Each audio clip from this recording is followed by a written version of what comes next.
Hey guys, I know what you're thinking. What's that one-eyed son of a bitch got in that box? Just a second and I'm going to show you.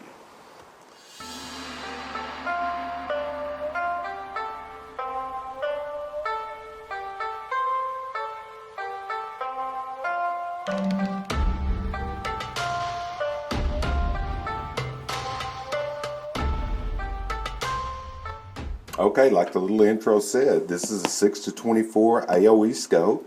And since I hate unboxing videos, I'll cut right through that crap because it makes me want to throw up in my mouth.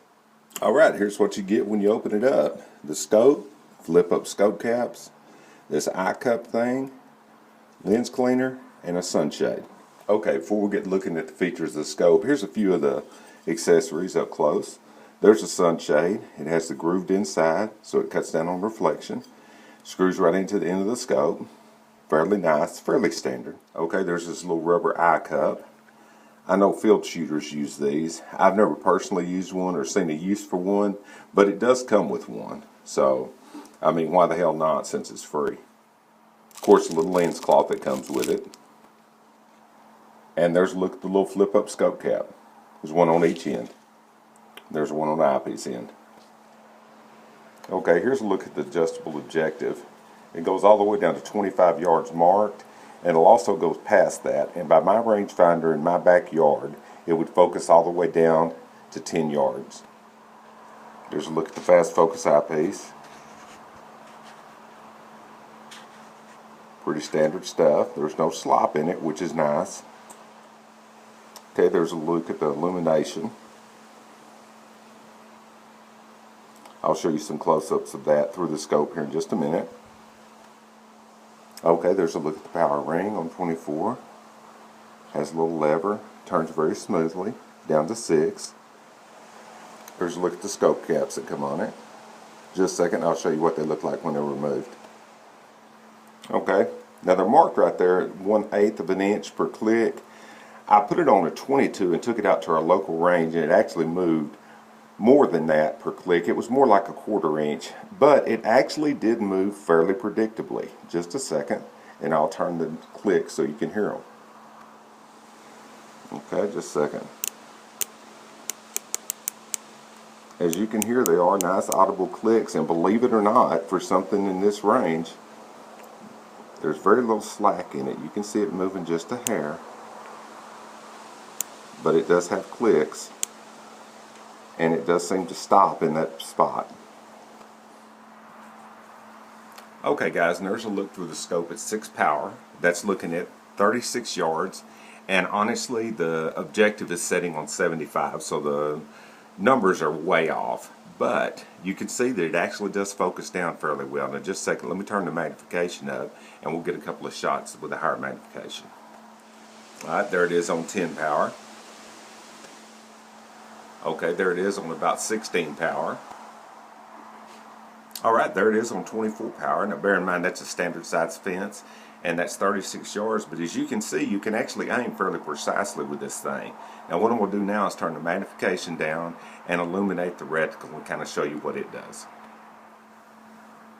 Okay, there you go. Now I've got it set on 10 power. That's the highest setting of the illumination on green. Now bear in mind, through the camera, it doesn't look as bright as it does with the regular eye, but you can see that that is green. Just a second, I'll show you what the red looks like.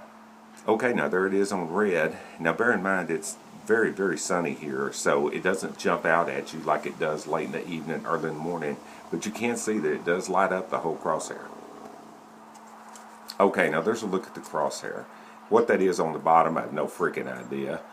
But it does have reference points, and one thing to think about when you're looking at a budget scope, that this one very much is, once you get it dialed in, leave it alone. Don't sit there and click on it like you would an expensive target scope, because it's not going to track the way it's supposed to. This thing is selling for about $35. It comes with rings, scope caps, sunshade, and a rubber eye cup, so you know that the mechanics in it are not going to be all that repeatable. That being said, once you get it zeroed, leave it zeroed. I put it on top of a bolt action 22, got it zeroed, and it actually held zero. Now I didn't shoot it a whole lot, but I did shoot it and it did hold zero. Okay guys, let me wrap this one up with a couple of confessions. One is, I'm a huge scope snob. I wish I could afford to be snobbier, but I can't. That being said, I haven't always been in the position where I can spend as much on scopes as I can now. If you're looking for something that has high magnification, that has a lot of features, and you've got about a $40 budget, I say why the hell not? I honestly didn't see a problem with it. Now, is it going to track like an expensive scope? No. Is the glass and coatings as good as an expensive scope? No. But you get a lot of features for the dollar, and I don't know, like I say, if I was looking for a very inexpensive scope to put on top of an air gun or a 22, and that was within my budget, sure. I mean, honestly, I didn't have a single problem with it. And like I say, it's not going to be one of these scopes going to blow everybody away. And as you turn the magnification up past about 16 or 18 power, it starts getting a little gray, a little fuzzy. But up to that point, it's actually quite clear. Now, the objective settings are nowhere near close, but you can focus it, and you're able to get the parallax out, which is basically all this is for. And you're definitely able to get the crosshair nice and sharp. Alright guys, I wanted to thank the folks at TWOD. They've got a store at Amazon. I'm going to have a link below. They're the ones that sent me this scope. And there's a lot of different places that are selling this AOE 6-24. The reason that I picked the one from 2D was that it came with all of the stuff that I think somebody would want to set up an inexpensive scope. Comes with rings, comes with scope caps, comes with a sunshade. It's got a new battery in it.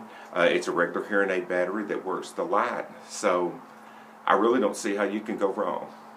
Guys, thanks for watching my videos, and I appreciate the people at TWOD. They got this out to me right away, and I honestly don't have anything bad to say about it, especially considering its price point. Now don't get me wrong, it would be harsh to compare this thing to a $300 scope, but for 40 bucks and the fact that it does everything fairly well, I'm going to say it's kind of a little home run for that price. Alright, now before I forget, I'm going to be giving this scope away on Airgun Nation because the company that I got it from gave it to me. So I thought I'd give it away to somebody that might could use it. So check in with me on Airgun Nation. I'll have it posted here in a few days. And I don't know if we're going to do a little contest or if I'm just going to pick somebody at random, but I am going to give the scope away. Guys, thanks.